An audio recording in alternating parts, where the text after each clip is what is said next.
नमस्कार, एक बार फिर से हम नए वीडियो में आपके सामने हैं। आपको बता दें कि अक्षरा सिंह का दिल आज भी पवन सिंह के लिए धड़कता है।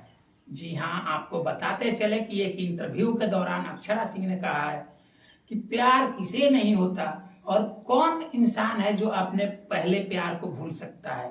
तो क्या पावर स्टार पवन सिंह अक्षरा सिंह के सच में पहले प्यार हैं? आपको क्या लगता है? लेकिन अक्षरा यह मानती हैं कि पवन सिंह को भूल पाना उनके लिए मुश्किल का काम है। हालांकि अक्षरा सिंह यह भी कहती नजर आई हैं कि क्या पहले प्यार को लेकर बैठे रहें उम्र भर, क्या दोबारा प्यार नहीं करें?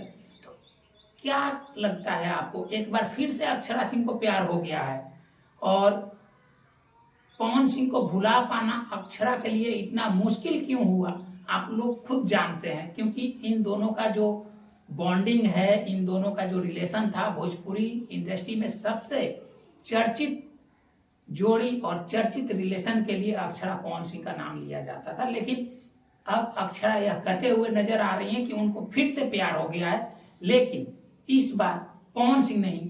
तो आखिर वह इंसान कौन है जिसके प्यार में अक्षरा गिर चुकी हैं? खुद